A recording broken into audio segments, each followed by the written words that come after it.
श्रीराम. आपण मनाचे श्लोक पाहत आहोत. प्रत्येक श्लोक घेणं अवघड आहे, कारण तेवढा वेळ आपल्याजवळ नाही. पण मनाच्या श्लोकात काय सांगितलेलं आहे एवढी कल्पना आली म्हणजे आपण घरी ते वाचू शकतो. श्लोकाची भाषा सोपी आहे, परंतु आतला अर्थ जो आहे तो खूप खोल आहे. तो साधनेच्या अंगाने समजून घेतला पाहिजे. त्यामुळे प्रत्येक हे ग्रंथ अभ्यासायला गुरुकृपा पाहिजे आणि साधना पाहिजे. दोन गोष्टी असल्याशिवाय याचा अर्थ कळत नाही. पण थोडी थोडी कल्पना यावी म्हणून आपण पाहतो आहोत. 100वा श्लोक बघूया. एकूण ह्या 50 श्लोकामध्ये जो आज विचार घेतोय त्याच्यात कोणकोणते विचार आले असं जर बघितलं तर त्याचं थोडं पहिल्यांदा 5-1 मिनटात आढावा घेऊ आपण. विवेकावर समर्थांचा विशेष भर आहे. विवेकाने काय होतं तर ते म्हणतात क्रिया पालटते. मन आवरायला पाहिजे, त्याच्यासाठी विवेक आवश्यक आहे.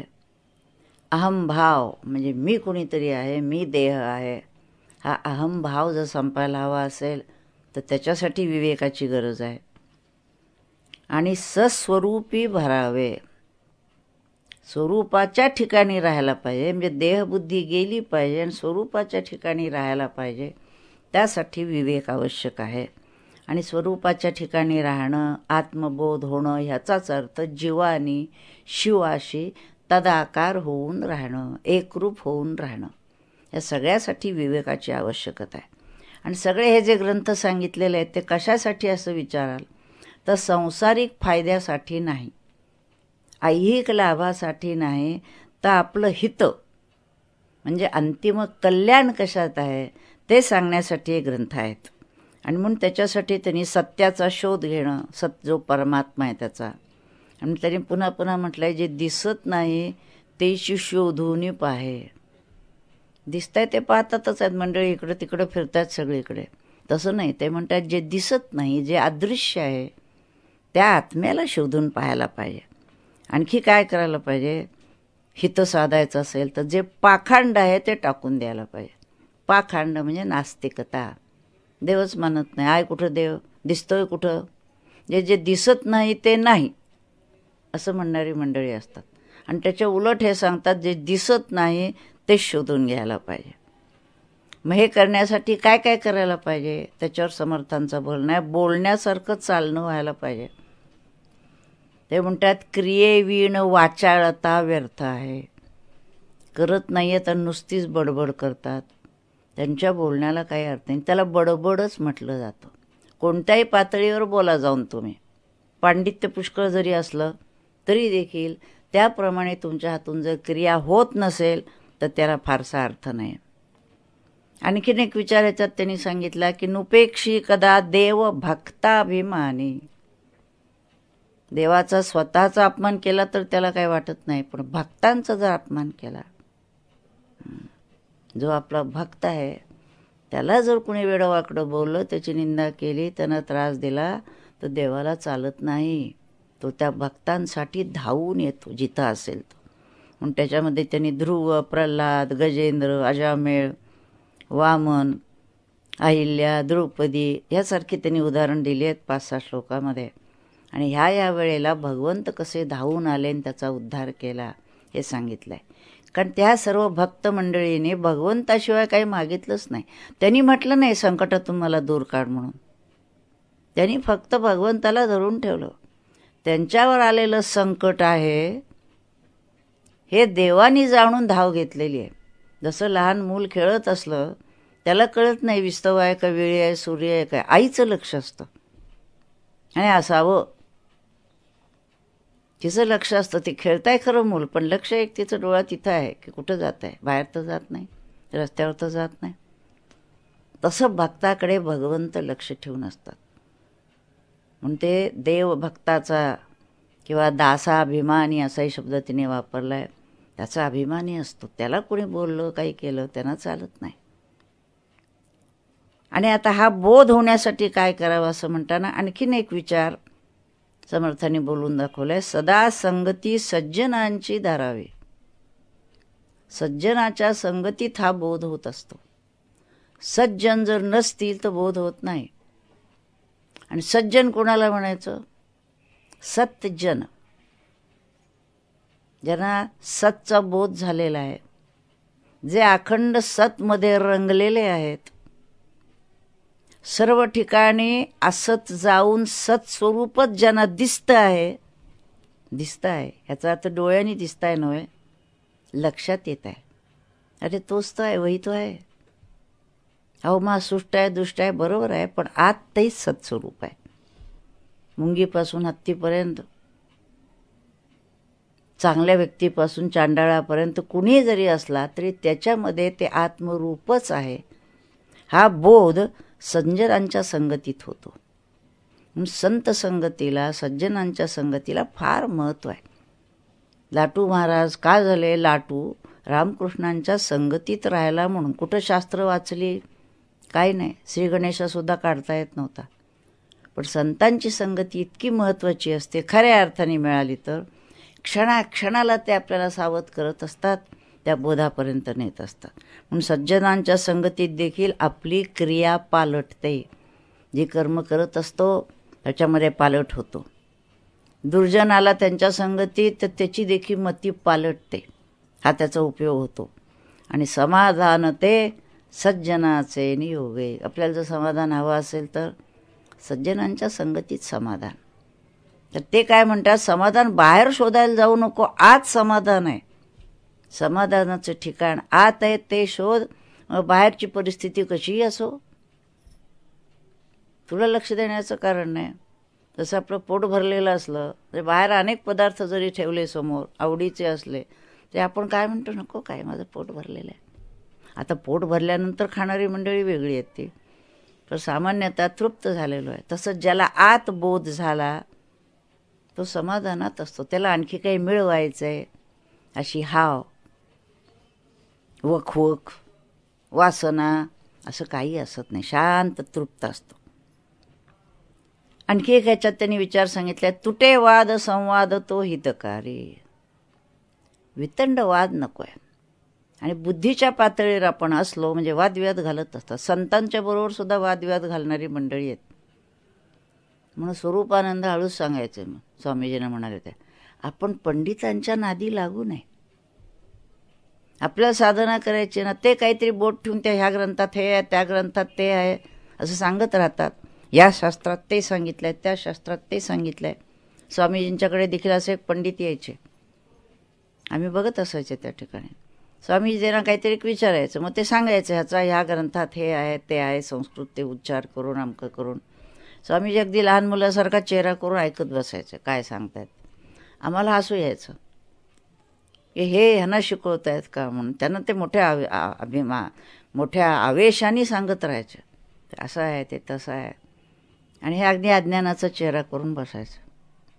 एकदा प्रसंग म्हणून सांगते, असं ऐकत असताना मला तिथं आणि एक होतं, आम्हाला पटकन हसायला आलं. त्यावर ते पंडित आणखीन रागावले, हे हसतात आम्हाला म्हणाले.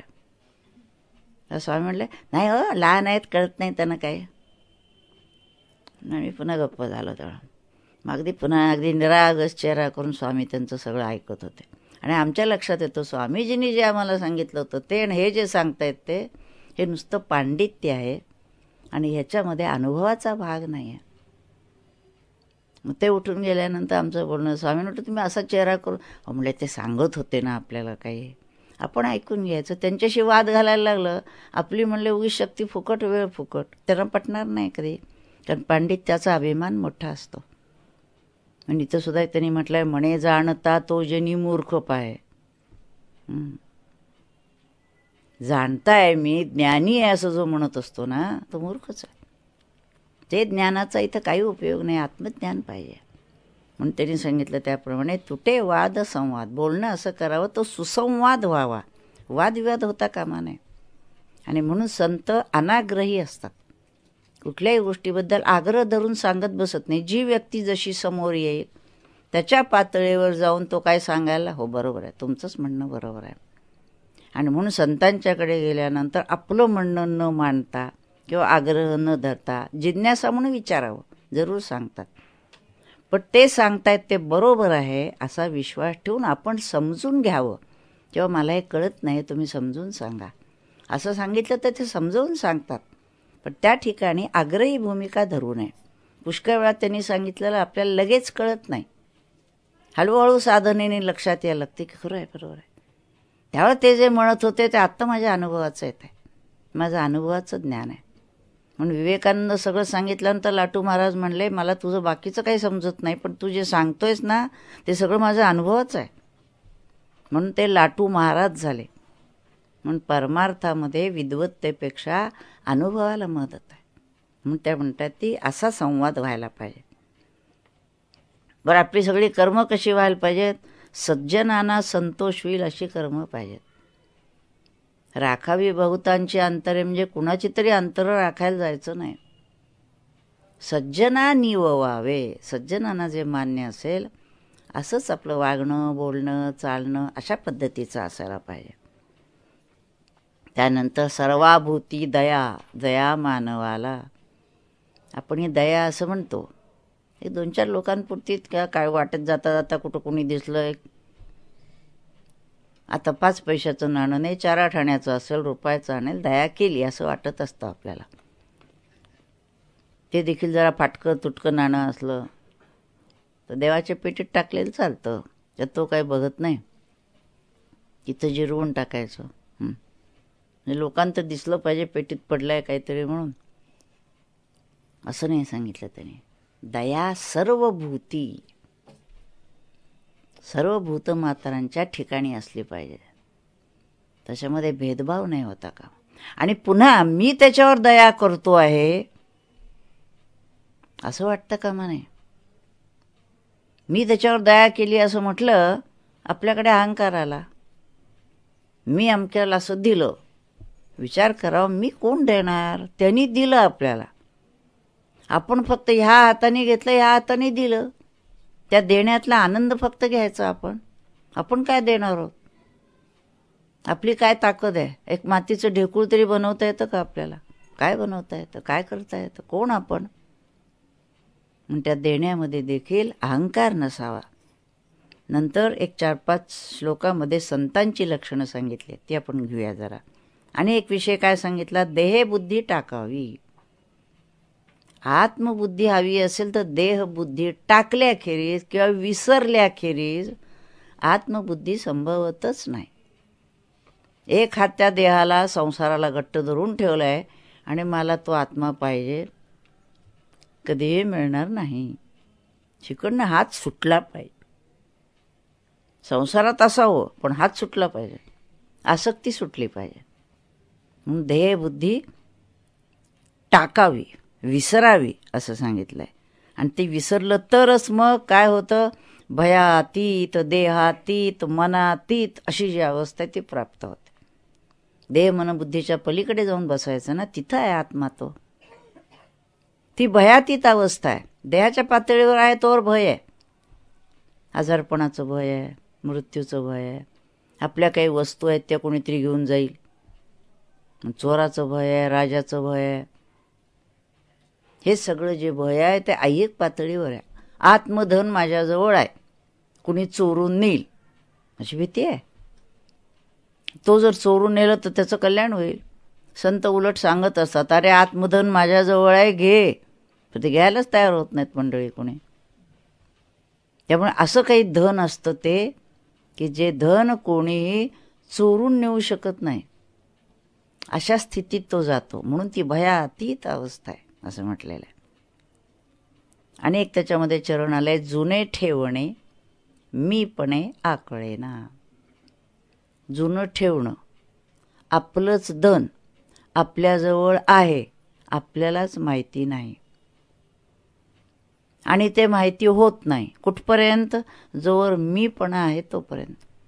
आणि मीपणा ह्याचा अर्थ देखील अज्ञान, देह मी असं समजणं किंवा जीव मी असं समजणं, हे जोपर्यंत आहे तोपर्यंत जुनंच ठेवणं, आपलंच ठेवणं, आपलंच धन, पण त्या मीपणे आकळेना, लक्षात येत नाही आपल्या. म्हणून त्याच्यावर पुन्हा त्यांनी 4-5 श्लोक घेतलेले आहेत. जुने ठेवणे मीपणे आकळेना. आणखीन एक महत्त्वाचा विचार याच्यामध्ये घेतलाय, नामासंबंधीचा घेतलाय. सर्व संत आपल्याला ध्यान नामाची साधना सांगतात, त्यापैकी नामसंप्रदाय पुष्कळ आहेत. नाम घेणारे आहेत, परंतु ते नामसुद्धा आपण कसं घेतो ते कळायला पाहिजे. म्हणून इथे त्यांनी सांगितलं अत्यंत आदर आणि नाम घ्यायला पाहिजे, भाव भक्तीनं घेतलं पाहिजे. ठराविक माळा एकदा ओढल्या हे काम झालं. माळा ओढून सांगायचं कोणाला, ते मोजून ठेवायच्या, नाम आपण घ्यायचं ते पाठवायचं कुठंतरी, असं काय काय तंत्र बरीच चालतात परमार्थामध्ये. आपल्यासाठी घ्यायचं आहे, ते मोजायचं आहे कशाला. पण म्हणून म्हणतात अत्यंत आदर, आणि ज्याचं नाम घ्यायचं त्याच्यावरती अत्यंत आदर पाहिजे, प्रेम पाहिजे, भक्तिभाव भरलेला पाहिजे. आणि ह्याचं नाम कसं आहे, ते स्वल्प सोपे फुकाचे. सोपं आहे, फुकटचं आहे, पैसे पडत नाही. एक नाम त्याला 1 आणा द्या, 4 आणे द्या, असं जर म्हटलं, विचार करायला पाहिजे बा किती नाम घ्यायचं, ते आपल्याला परवडतं का नाही. नाम घ्यायला पैसा पडतो का. मग स्वल्प सोपे फुकाचे, पण म्हणतात नामाशिवाय मुक्ती नाही. मग नाम नकोच घेतलं तर मुक्त नाही होत. नुसतं ध्यानाने गेलं तर नाम पाहिजे जोडीला. सगुणाचे आधारे निर्गुण पाविजे निर्धारे. नुसत्या निर्गुणाला जाता येत नाही, त्याला जमता येत नाही. सगुण जो परमात्मा आहे त्याला नामाने आळवायला पाहिजे, भक्ती पाहिजे. आणि त्या भक्तीच्या अंगाने आपण जर योगाची साधना केली तर ती खऱ्या अर्थाने फलद्रूप होते. म्हणून भक्तीशिवाय नाही, नामाशिवाय नाही आहे. आणि म्हणून त्यांनी त्याच्यामध्ये म्हटलं आहे, हे सगळं करण्यासाठी काय टाकायला पाहिजे. वासना, कामना, कल्पना, संकल्प, हे सगळ्या गोष्टी आहेत त्या मनाच्या आहेत. कल्पना कुणात, मनात. वासना मनात, कामना मनात. संकल्प, मी हे करायचं ठरवलं आहे, तू कोण करणार. म्हणजे हा जो मी त्या मनाला हाताशी धरून या सगळ्या गोष्टी करत असतो, ते सगळं टाकायला पाहिजे. आणि नंतर 147 ते 151 ह्या श्लोकामध्ये त्या निर्गुण परमात्म्याचं स्वरूप कसं आहे ते त्यांनी सांगितलं आहे. जे या 50 श्लोकाचा थोडा आढावा जर घेतला तरी इतके विषय त्याच्यात येऊन गेलेले आहेत. आणि सगळ्या मनाच्या श्लोकात बघितलं तर हेच विचार पुन्हा वेगळ्या वेगळ्या तऱ्हेनं आलेले आहेत. त्यामुळे सगळे श्लोक नाही तरी हे विचार जर आपल्या लक्षात आले तर सगळ्या मनाचे श्लोक आपल्याला समजले असं होईल शब्दाच्या अंगाने. आणि ते अनुभवले म्हणजे त्याला महत्त्व आहे, तोपर्यंत नाही.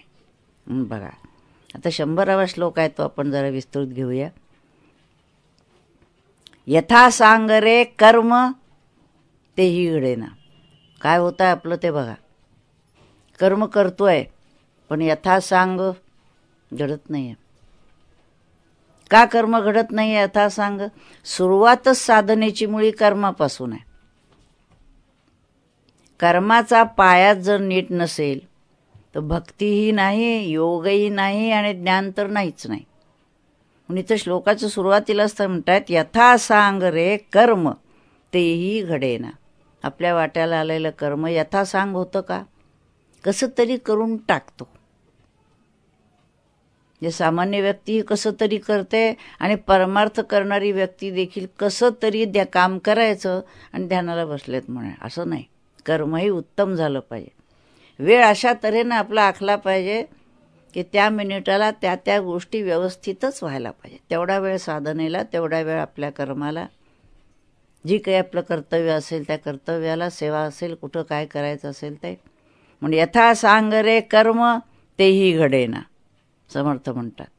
बरं घडे धर्म, तो पुण्यगाठी पडेना. धर्म करतोय आपण, काही काही गोष्टी करतोय, पण पुण्यगाठी पडत नाही. का पडत नाही. अपेक्षा. नाम घेतलं तरी मला काय मिळणार, पूजा केली तरी मला काय मिळणार. म्हणजे प्रत्येक गोष्ट केली की त्याच्यापासून मला काय मिळणार, ते पुण्य होत नाही. घडे धर्म ते पुण्यगाठी पडेना. पुण्याचे त्यांनी जे व्याख्या सांगितल्या त्यामुळे शुद्ध पुण्य कोणतं. माते जेणे पाविजे ते शुद्ध पुण्य. ज्या पुण्याने तो मलाच येऊन मिळतो त्याला शुद्ध पुण्य म्हटलं आहे. नाही तर पापात्मक आहे. करतायत काही काही पुण्यात्मक पाप प्रवचन करतायत, तीर्थक्षेत्राला जात आहेत आणि त्याच्यापासून मागतायत काय? ऐहिक भोग. स्वर्गातले भोग पाहिजेत, संसारातले भोग पाहिजेत. पुण्यात्मक पाप. परमेश्वराखेरीज काहीही मागणं हे पाप आहे आणि परमेश्वराला मागणं एवढंच पुण्य आहे. त्याला शुद्ध पुण्य म्हटलं. म्हणजे पुण्य हा शब्दसुद्धा पुन्हा शुद्ध ना शुद्ध आहे. जसं ब्रह्मज्ञान समर्थांच्या याच्यात आलेलं आहे 5वा दशक 2ऱ्या समासामध्ये की ऐसा गुरु नसावा असं म्हणताना कसा गुरु असावा ते सांगताना त्यांनी म्हटलं आहे शुद्ध ब्रह्मज्ञान. आता ब्रह्मज्ञानामध्ये शुद्ध अशुद्ध आहे का? शुद्ध अशुद्ध नाही, पण शुद्धाच्या पायऱ्या आहेत. स्वतःपुरतं ब्रह्मज्ञान होणं याला ब्रह्मज्ञान म्हटलेलं आहे आणि सर्वम खलु इदम ब्रह्म हा बोध होणं याला शुद्ध ब्रह्मज्ञान म्हटलं आहे. ते शुद्ध ब्रह्मज्ञान जे सांगतात त्यांना सद्गुरू म्हणायचं. नाही तर कोणतरी सांगत असतं, परवा माझ्याकडे कोण गेलं, तुमची तब्येत बरी नाही तर तुम्ही असं करा, ते हरिपाठ इतके वेळा म्हणा, म्हणजे तुम्ही नाही तर दुसऱ्या कोणाला तरी म्हणायला सांगा, म्हणजे ते तुमचा आजार बरा होईल. मग इथं कुणीतरी त्यानं सांगितलं की तसलं काही करायचं नाही आहे, ताई ते काही करत नाही. त्याच्यावर सोपवलं ना सगळं, तो बघेल ना. नाम घ्या ना तुम्ही. इतके वेळा हरिपाठ गेले म्हणजे माझं दुखणं दूर केलं पाहिजे, म्हणजे विकलं त्या हरिपाठाला. ही दृष्टी चमत्कारिक आहे की एवढं नाम घ्या म्हणजे तुमचं दुखणं दूर होईल. दुखणं तो बघेल ना. त्याला कळत नाही का? तो सर्वज्ञ आहे ना. आपली कर्म जी आहेत झालेली हे भोगूनच फेडायची असतात, पूर्ण करायची असतात. भगवंतांनी त्याच्यामध्ये का पडावं? हां, थोडं तुम्हाला धैर्य देईल त्या संकटाला तोंड द्यायला. तुमच्याही लक्षात येईल की हा भोग माझ्या कर्माचा आहे, तो मला फेडला पाहिजे, म्हणून शांतपणाने भोगता येईल. देहापासून अलग होता आलं तर जास्त चांगलं आहे. दुःख देहाला आहे, मला नाही, हा बोध राहील. ह्या तऱ्हेनं बघा. पण जे आपण करतो त्याच्यापासून त्याच्यापाशी मागत राहायचं म्हणजे वाणिज्य आहे. हे अभिप्रेत नाही संतांना. म्हणते यथा सांगते कर्मतेही घडेना, घडे धर्म तो पुण्यगाठी पडेना. दया पाहता सर्वभूती असेना. मर्यादित दया, 2 माणसांपुरती दया, बाकीचे नाही. आणि फुकाचे मुखी नाम तेही असेना. फुकटचं नाव आहे, मुखात बसतं का असं विचाराल तर नाही बसत. मग तोंडातून वेडीवाकडी वाणी येते, कोणाला तरी काहीतरी बोलतो, काहीतरी करतो. अगदी बोललो नाही, मनात येतात विचार.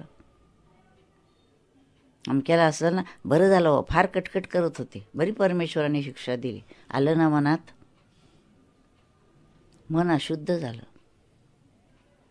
काही त्यांनी केलं असलं तरी आपल्या मनात असं यावं, असू दे, त्याला सर्वेपी सुखीनच संतो. संत जसे म्हणायचे, परमेश्वरा त्याला सुखी ठेव, असा भाव मनात येणं म्हणजे मनाची शुद्धी होणं. मनात जर असं अशुद्ध आलं तर ते मन आपल्या परमेश्वर भेटीला उपयोगी नाही. म्हणून बघा, म्हणून अति आदरे नाम घ्यावे. फुकाचं नाव आहे म्हणून अतिशय आदराने नाम घ्यावं. मुखे बोलता दोष जाती स्वभावे. आपण जर नाम घ्यायला लागलो दोष आपोआप कमी होतात. मुखाने घ्यावं वाणी शुद्ध होते, मनात घ्यावं मन शुद्ध होतं, अंतःकरणातून नाम स्फुरावं. दुसऱ्या काही गोष्टी स्फुरत असतात, त्याच्याऐवजी सहज बसलं तरी नाम आतून स्फुरत झरा आला पाहिजे नामाचा, असं म्हणतात संत. की कशाचा झरा येतोय? स्वार्थाच्या गोष्टी नाही, नामच येत आहे आतून. नुसतं वर येतं नाही. दूध जसं उतू जातं ना भरून, तसं आत भरून नाम बाहेर पडलं पाहिजे सहज, तसं यायला पाहिजे. जना सज्जना लागी संतोष व्हावे. बघा, कुणाला संतोष द्या म्हटलंय? सज्जनांना. आणि काय म्हटलं? देहे कारणी सर्व लावित जावे. देह आपला आहे, मन आहे, चांगल्या कारणाला लावला पाहिजे. कशासाठी? चांगलं कारण दुसरं काय? भगवंत. दुसऱ्याची सेवा करणं. दुसऱ्यासाठी जे जे काय आपल्याला झिजता येईल जेवणं. देह कशासाठी? उत्तम तब्येत आहे, काय नाही, बसतात आणि खातात, बसतात आणि खातात.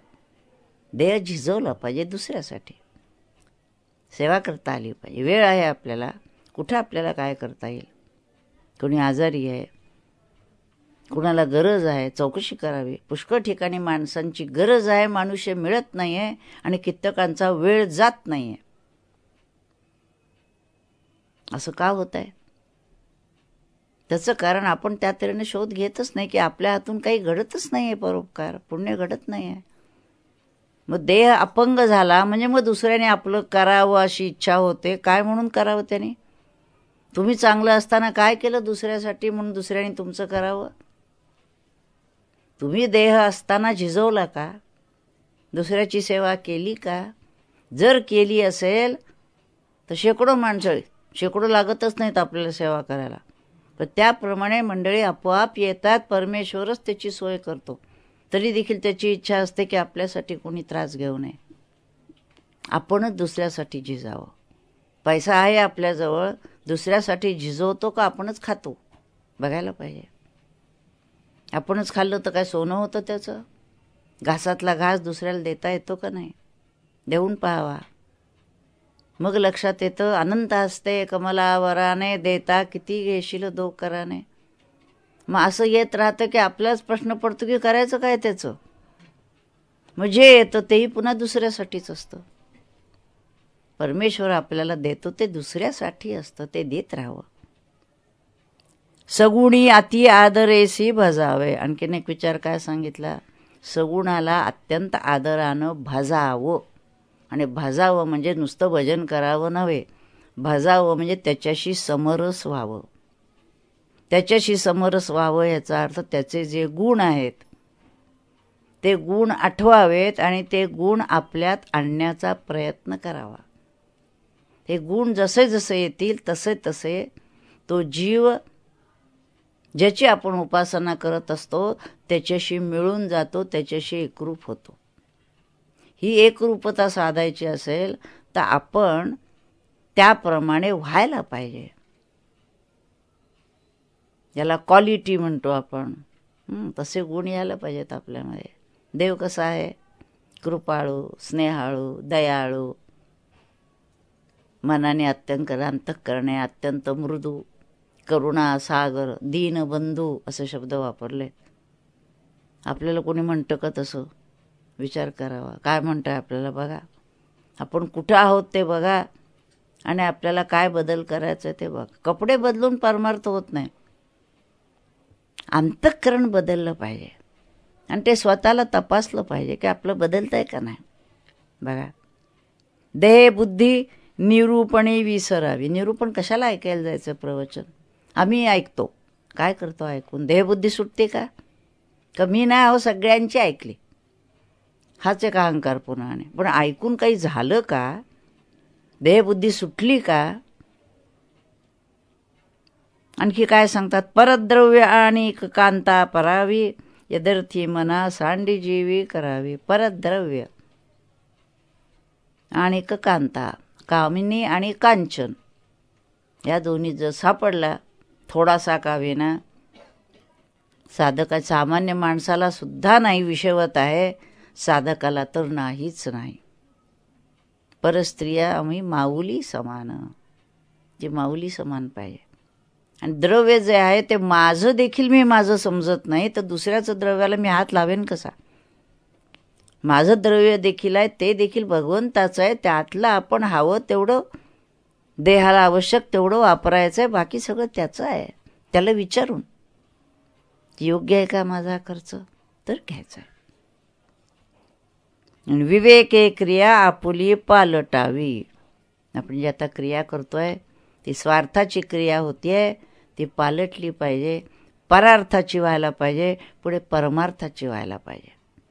क्रिया टाकावी म्हणत नाहीत, क्रिया पालटावी म्हणतात. दासबोधात सुद्धा पहिल्या दशक पहिल्या समासामध्ये फलश्रुती काय तिथे त्यांनी तेच सांगितलंय.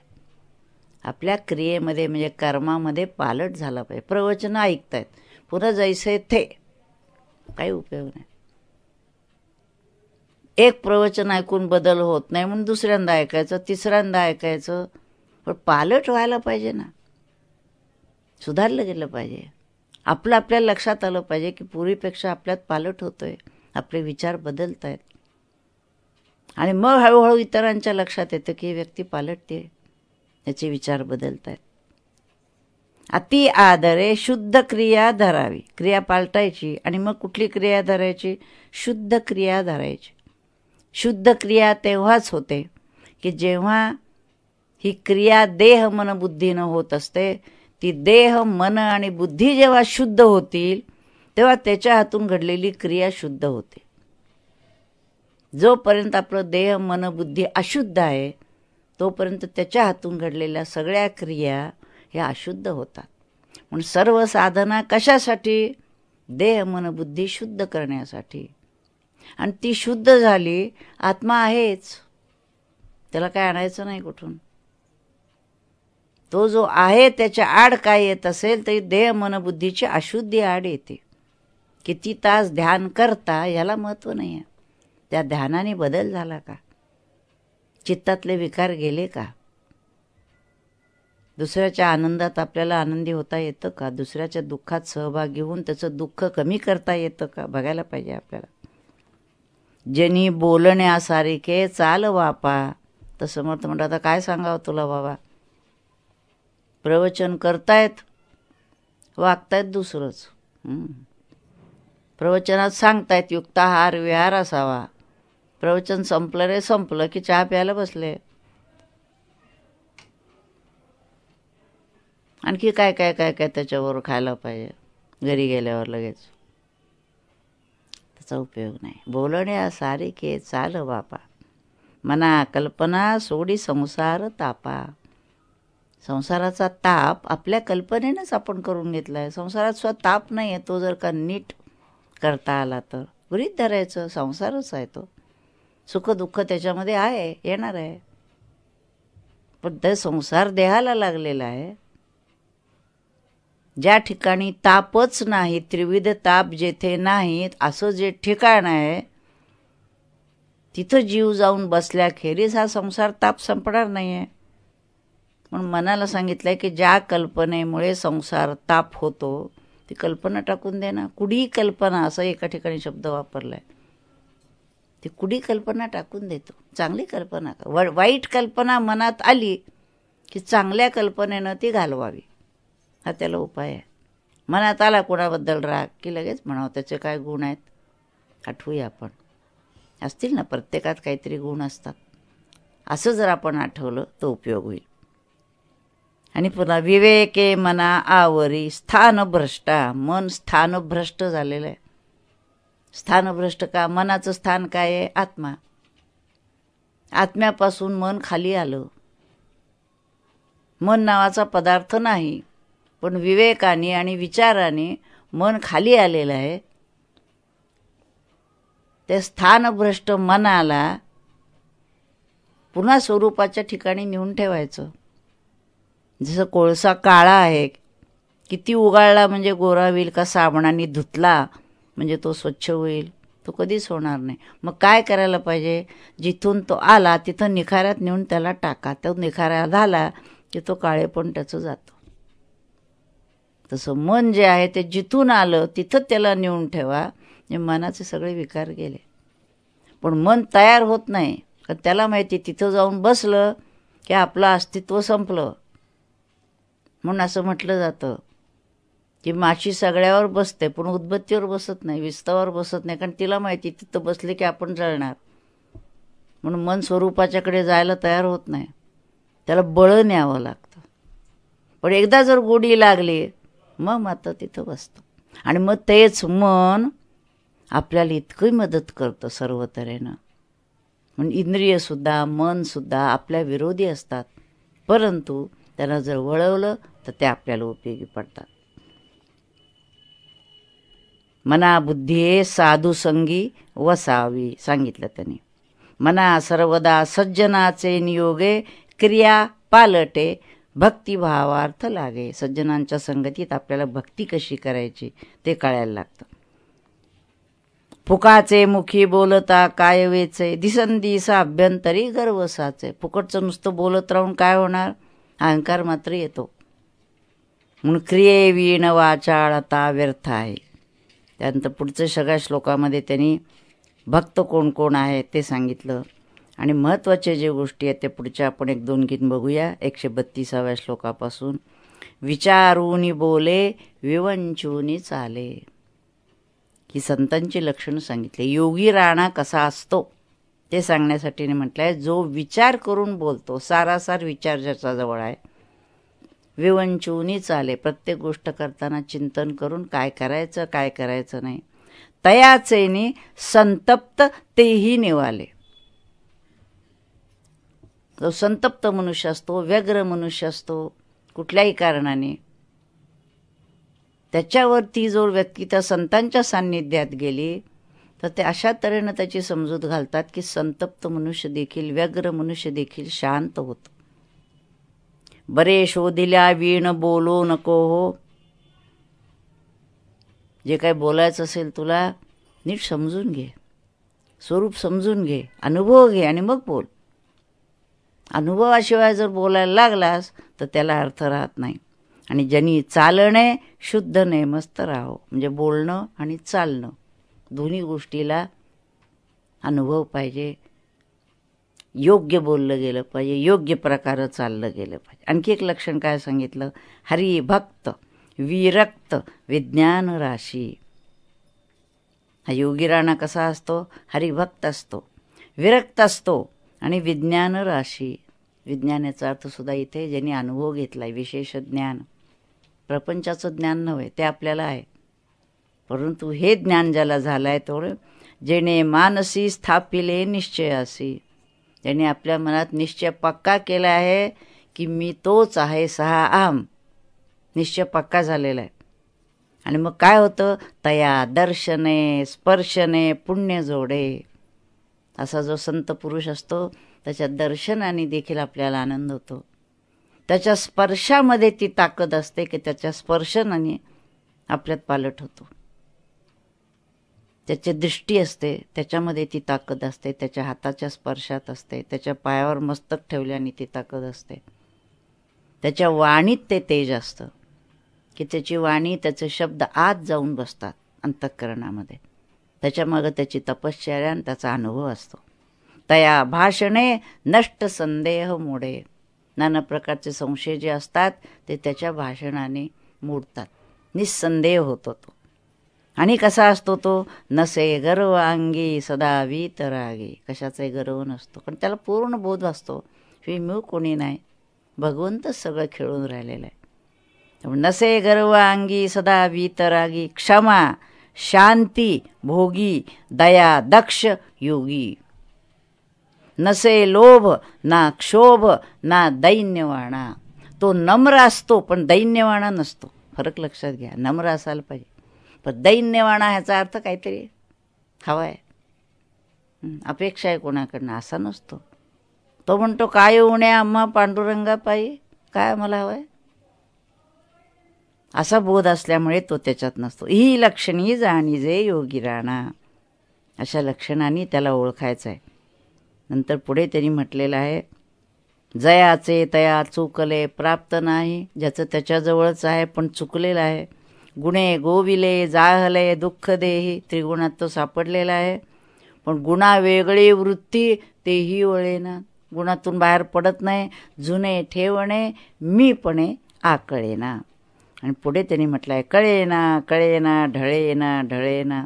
पण असं जे नाही आहे ते शोधायला पाहिजे, त्याला शोधायला पाहिजे. जे सापडत नाही आहे ते कसं आहे, तुटेना फुटेना चळेना ढळेना असा तो परमात्मा आहे. सदा संचले मीपणे ते कळेना. भरून आहे सगळ्या ठिकाणी पण कळत नाही आहे.